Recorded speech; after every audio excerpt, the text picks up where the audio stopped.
জানিয়ে দেব সর্বশেষ আপডেট বাংলা সংবাদের শুরুতেই শিরোনাম। আবারও ওবায়দুল কাদেরের অবৈধ কুকর্মের চাঞ্চল্যকর তথ্য ফাঁস, থাকছে প্রমাণসহ বিস্তারিত প্রতিবেদন।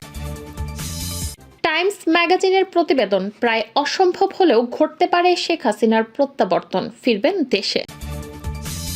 এবার কপাল পুড়ল রাষ্ট্রপতি শাহাবুদ্দিন চুপ্পুর, রাষ্ট্রপতি পদ থেকে অপসারণের পথে সরকার। এতক্ষণ শুনছিলেন সংবাদ শিরোনাম, এখন থাকছে বিস্তারিত।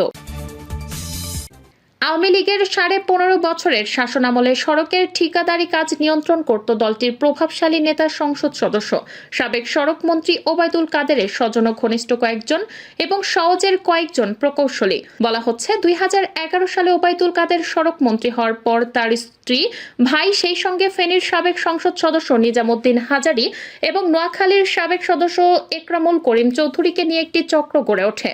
ঠিকাদারি কাজ পাওয়া, নিম্নমানের কাজ করে টাকা তুলে নেওয়া এবং বেশি কাজ করা দেখিয়ে বাড়তি বিল আদায়, এগুলোর জন্য ঠিকাদারেরা মন্ত্রী, সংসদ সদস্য ও নেতাদের হাতে রাখতেন।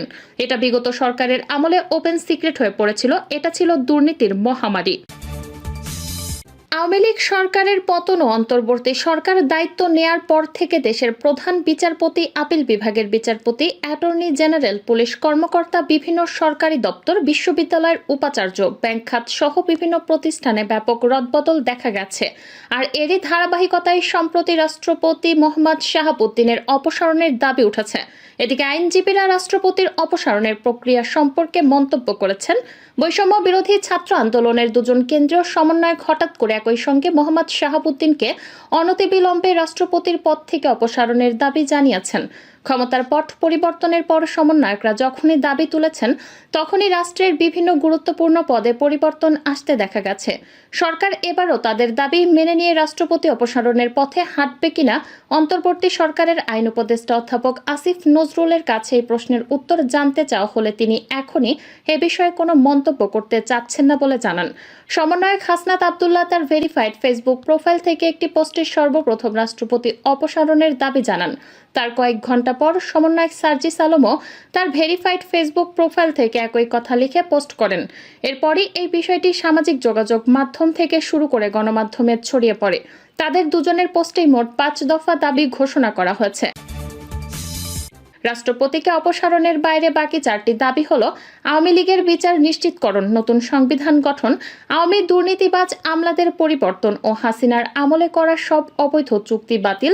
ঠিক কি কি কারণে তারা হঠাৎ করে সব দাবি, বিশেষ করে রাষ্ট্রপতির অপসারণের দাবি তুলেছেন, এ বিষয়ে জানতে দিনভর উভয়ের সঙ্গে একাধিকবার যোগাযোগ করার চেষ্টা করা হয়েছে, কিন্তু শেষ পর্যন্ত তাদের কেউই কোনো সাড়া দেননি।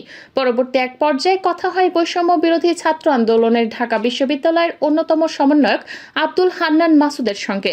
তিনি জানান, তারা সবাই ওই দাবির সঙ্গে একমত। সেক্ষেত্রে বৈষম্য বিরোধী ছাত্র আন্দোলন আসলে ঠিক কী কারণে রাষ্ট্রপতির অপসারণ চাচ্ছেন, এই প্রশ্নের উত্তরে তিনি বলেন, একটি বিপ্লবের মধ্যে দিয়ে ফ্যাসিস্ট হাসিনার পতন হয়েছে।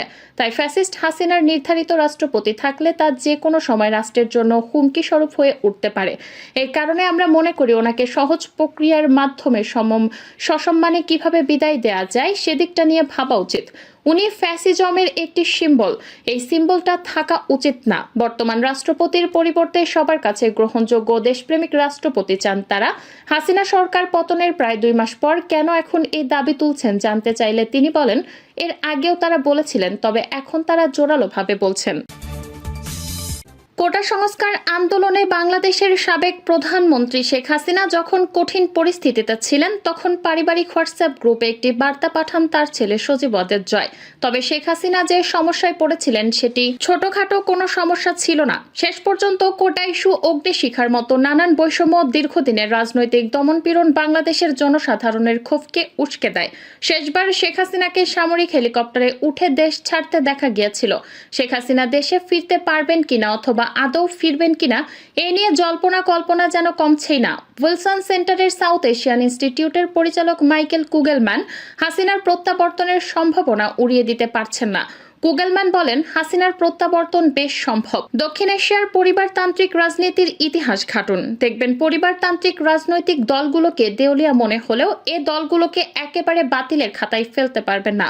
তবে অন্য পর্যবেক্ষকরা হাসিনার প্রত্যাবর্তনের বিষয়ে কুগেলম্যানের মতো এত আত্মবিশ্বাসী নন। মুরাসার বলেন, সারা বাংলাদেশে হাসিনার পোস্টার ছেঁড়া হয়েছে, বিকৃত করা হয়েছে, তাকে স্বৈরাচার হিসেবে গ্রাফিতে আঁকা হয়েছে।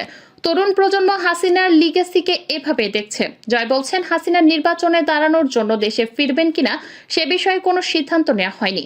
তবে অন্তর্বর্তী সরকারের কার্যক্রম যদি স্থবির হয়ে পড়ে তাহলে যে হাসিনার প্রত্যাবর্তনের সুযোগ বাড়বে সে বিষয়ে সবাই একমত। ঢাকা ভিত্তিক think tank centre for governance স্টাডিজের নির্বাহী পরিচালক জিল্লুর রহমানের মতে, আগামী দশকে বাংলাদেশের রাজনীতিতে হাসিনা ও তার দলের গুরুত্বপূর্ণ ভূমিকা রাখার কোনো সুযোগ নেই। তবে অন্তর্বর্তী সরকার ব্যাপকভাবে ব্যর্থ হলে প্রেক্ষাপট বদলে যেতে পারে। আর ব্যাপক রাজনৈতিককরণ হওয়া আমলাতন্ত্র আদতেই সংস্কার বাধাগ্রস্ত করতে চেষ্টা করছে বলেন উল্লেখ করেন বাংলাদেশ সেনাবাহিনীর অবসরপ্রাপ্ত মেজর জেনারেল শহীদুল হক। তিনি বলেন, সংস্কারে বাধা দিতে হেন প্রচেষ্টা নেই, যা এই প্রশাসন করছে না। তারা এই সরকারকে অস্থিতিশীল করার চেষ্টা করছে। আর দৃশ্যমান কোনো উন্নতি না হলে মানুষ ধৈর্য হারাবে। আর জয় এই আশাতেই আছেন।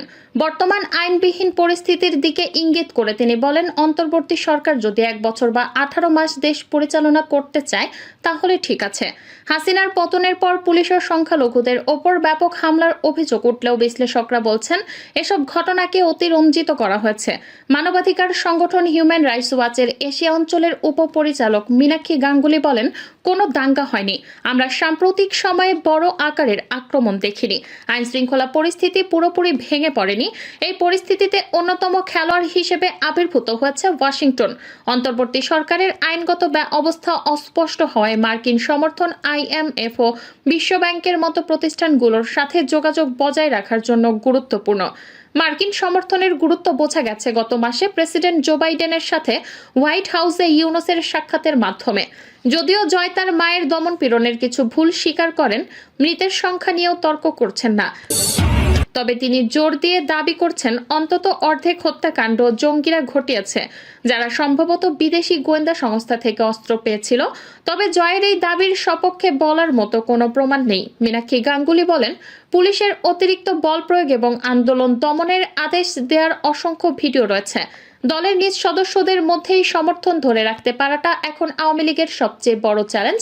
জুলাইয়ের অভ্যুত্থানের পর দলের প্রায় সব শীর্ষস্থানীয় নেতা দেশ ছেড়ে পালিয়েছেন, ফলে সাধারণ সদস্যদের ভোগান্তি পোহাতে হচ্ছে। মুবাশশার বলেন, শেখ হাসিনা যেভাবে চলে গেলেন তা একদম বিশ্বাসঘাতকতা। এছাড়া রাষ্ট্রীয় অর্থ লুটপাটের জন্য আওয়ামী লীগের বিরুদ্ধে অসন্তোষ বাড়ছে। স্থানীয় সংবাদ মাধ্যমের বিশ্লেষণ অনুযায়ী যুক্তরাষ্ট্র ভিত্তিক গবেষণা প্রতিষ্ঠান গ্লোবাল ফাইন্যান্সিয়াল ইন্টিগ্রিটির তথ্য বলছে, হাসিনার শাসনের 15 বছরে প্রভাবশালী ব্যক্তি ও ব্যবসায়ীরা প্রায় $150 বিলিয়ন দেশের বাইরে পাচার করেছেন। 30 September Bangladesh financial intelligence unit জয়ের বাংলাদেশের ব্যাংক হিসাবও ফ্রিজ করেছে। তবে তিনি দুর্নীতির সমস্ত অভিযোগ অস্বীকার করে বলেন, আমাদের দেখান টাকা কোথায়, অভিযোগ করা সহজ।